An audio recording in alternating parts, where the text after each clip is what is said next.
morning, good afternoon, or good night, depending on when you're watching this. How's it going, guys? Welcome back to the channel, and I am super excited for today's episode. Of course, I don't need to tell you why. You read the title of the video and you clicked on the video, so you know that we are going to be unboxing and doing a little review of the Bonamassa signature Epiphone Black Beauty Les Paul. I am super excited. Of course, I do have a small little story that goes along with this, so if you want to skip straight to the playing demo, skip the story and skip the unboxing, or just go straight to the unboxing and skip the story, go ahead and use the chapters feature that YouTube has right here in the video, as well as in the description to jump to that portion of the video. But anyway, the quick little story, I'm gonna make it quick because I actually do have to go to work in like 30 minutes. So, I fell in love with this Les Paul when it first came out. I've always had a thing for black beauty Les Pauls, and I'm very picky cosmetically on what Les Pauls I like. So, the Black Beauty has always been my favorite Les Paul. It's the first guitar I ever fell in love with, and then Bonamassa releases this Epiphone, and I fall deeply in love with it. And I was showing it to a couple of my friends, a couple family members, and my girlfriend to say, hey, tell me not to get this. And they're all like, dude, get this. Including my dad, who I thought would be the voice of reason, but no, he fell in love with it also. So I'm like, all right, yeah, I want this. So I ordered it as soon as they were starting to go out of stock on Musician's Friend and Guitar Center. So I ordered it, received that dreaded backward notification, so I waited.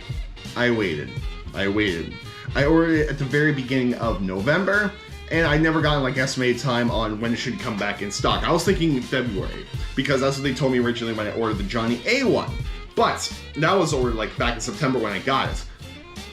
But anyway, I order it, and I'm waiting, expecting to get it here in February. Then I get a notification this past Monday. It is the first week of January right now. And I see get a notification saying, hey, it's shipping, it will be here Friday. So here we are. We are here, we have the package, and yeah. So let's go ahead and unbox this bad boy right here. Okay, we're going to do this unboxing kind of like a Trogly's Guitar Show style video because I have the head mount for the GoPro and we have it on the floor, so let's see how much room's in here. I don't like how much room there is, like how much wiggle room that is. So let's go ahead and put it on the table.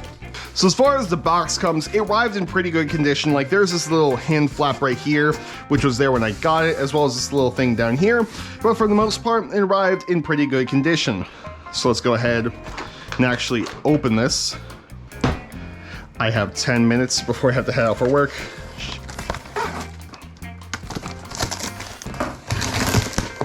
All right. Yep, there is information there which I can't let you see because addresses.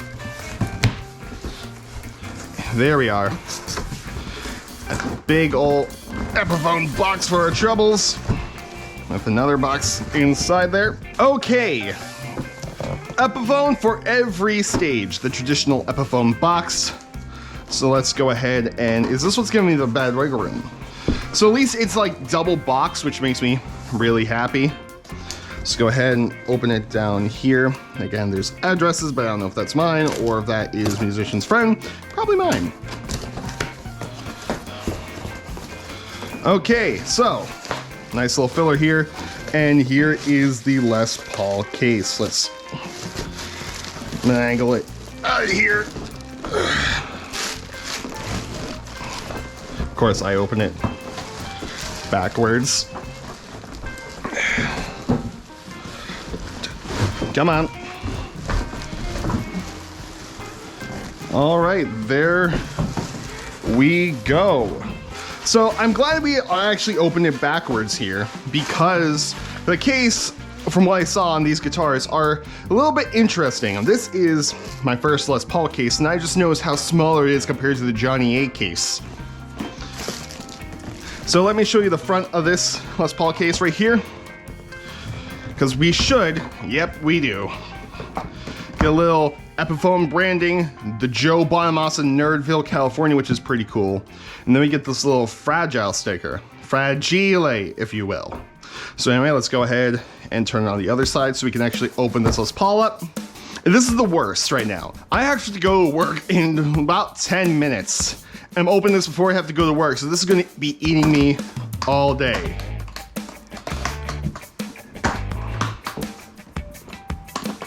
4 latches. We get a lock right here. Let's go ahead and open it. Please arrived here in one piece.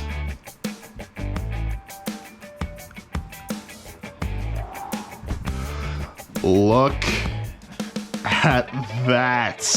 Holy shit, wow. That is nice. We get like a little, looks like a little bit of the felt from the case onto the guitar. But oh, wow. Holy shit. This is fucking beautiful. I apologize for the sensor beeps, but holy shit. But let's go ahead and check up here. Oh, that is interesting right there. But it's not enough to turn me off. I do like that, actually. But let's go ahead and look at the neck. Please be good, please be good, please be good, please be good. And it's a home run. Absolutely. Oh, that makes me so happy. That makes me really happy. Okay, so it's been about a couple of days since we unboxed this guitar. As you see, we put a strap on here. This is an aftermarket strap. It did not come with the guitar whatsoever, as you saw from the unboxing. But I just wanted, before we do the playing demo, I just want to go over how this came out of the box. Let you know if there's anything really pressing you should know about the quality control of Epiphone. And honestly, there isn't a lot to complain about. Like, this guitar came out absolutely perfect. It is so beautiful, as you see. Maybe you can't see, but we still got the plastic foilings on. Hi, it's me. So up at the headstock, it is beautiful, very lovely. Again, there was that red mark right on the tuning peg. However, I really enjoyed that little red mark. Makes it a little bit unique. The binding on the fretboard is perfect on both sides. The frets are not sharp whatsoever. I can do that and not having to worry about splitting my hand open. The actual paint on the top of the guitar is perfect. There is one trouble spot, however, it's not really that too damaging, and that is right here on the binding. If I come a little closer, you can maybe see that little black mark right there, just because either the paint overshot a little bit. Let me turn my phone on so we can see the flashlight. Yeah, there it is. Either the paint overshot a little bit and or just the binding wore off there. But other than that, it's nothing really that big to complain about. No one is going to notice except for you and me. So as like I said, plastic's still on here. I'll take the plastic off as soon as we finish up the demo. As far as the back goes, nothing a lot to complain about here either. So as I said, not a lot to complain about here. Now, there is a little overspray spot right here on it. You can see right there in the camera. I don't know if it's focused or not, but you can see on the binding, slight overspray right at the heel joint right there. But other than that, like, it's the back of the guitar. To me, it doesn't really matter. Nothing with it, it's wrong with the neck pocket right there.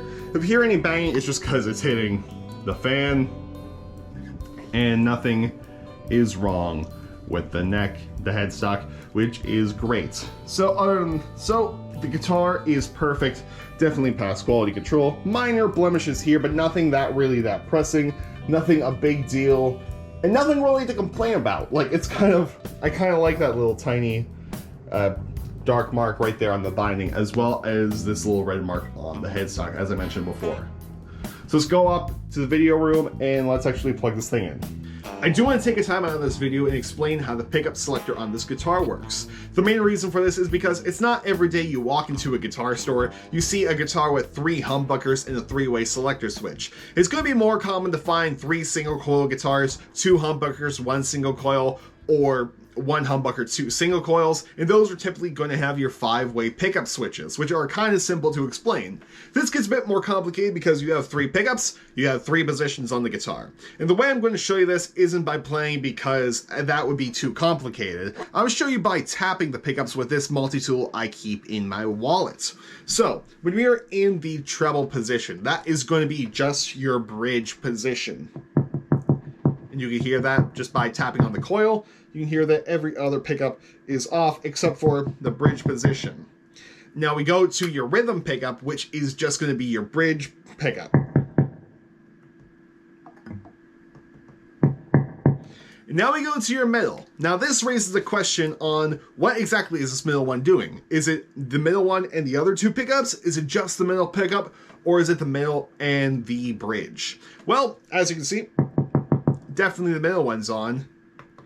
The neck is off and the bridge is on. So the middle position is your middle and your bridge pickup. So once again, just to recap really quick, your treble is just your bridge, your rhythm is just your neck, and your middle position is your middle and your bridge.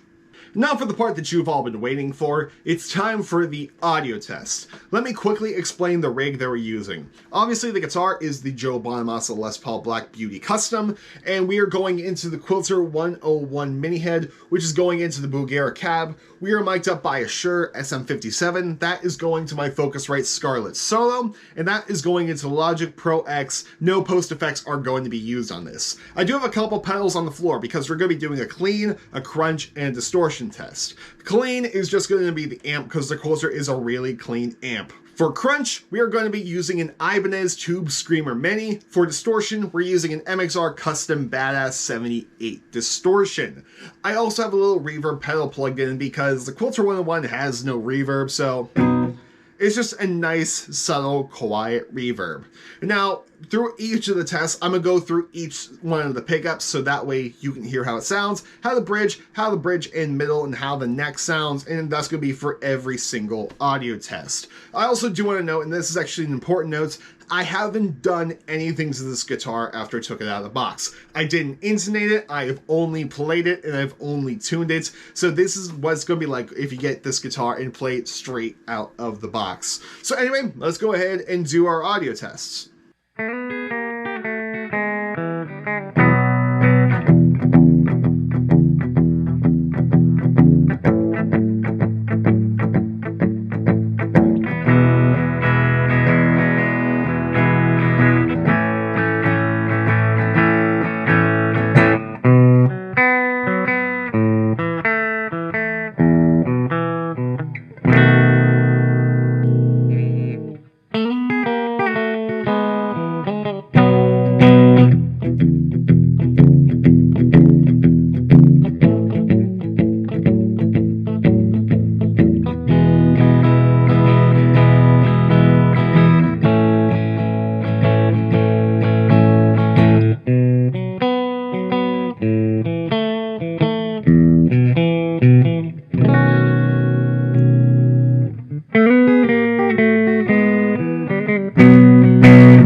guys have it, that was the Bonamassa Epiphone Black Beauty Les Paul Custom. Let me know what you think of this guitar down in the comments section below, and I'm going to give you my final thoughts on this guitar right now. And this should come as no surprise, but I'm absolutely in love with this guitar. I think it looks incredible, sounds great, and also plays great. The pickups on here are fantastic, and I am in love with the middle position on this guitar, mainly because I'm not used to two humbuckers working together in the middle as well as in the bridge. And weirdly enough, I might be the only one that thinks this, but I think the middle position kind of sounds like a single coil pickup in a way. I think it just has that quackiness in a way.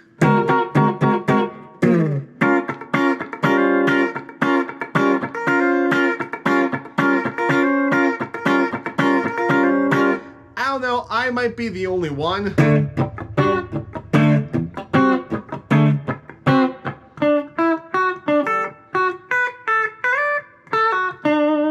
But to me, it reminds me of a single coil for whatever reason. I love the neck on this guitar mainly because it is a thick neck, and I really love thick neck guitars. This is what you would find on your standard Les Pauls. It's definitely a lot smaller than the JLAndersonMusic, thicker than the Johnny A neck. I'll say about the neck on this guitar is the same shape as my Epiphone SG back here. If not a tiny bit bigger, but I love big chunky necks. Also, this is now the heaviest guitar I own because Les Pauls are heavy and weirdly enough outbeats the Chapman in weight. But I love heavy guitars. I'm going to regret saying that in the future, but I love heavy guitars, so this is going to feel right at home.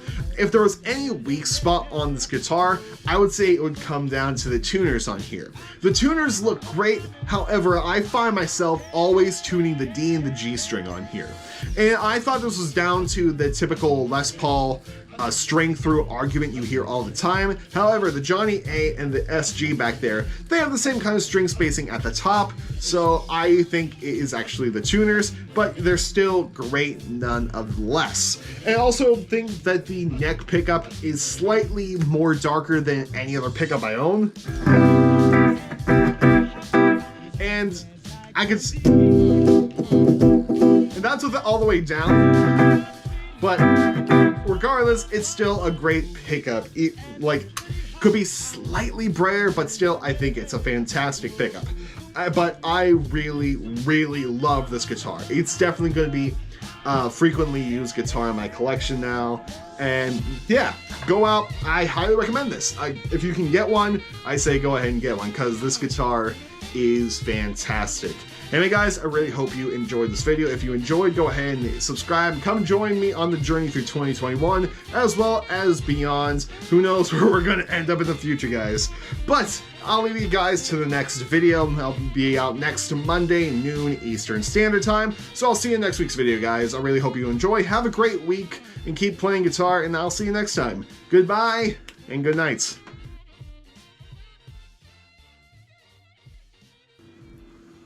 Review's done, so I can take the peelies off. Yeah!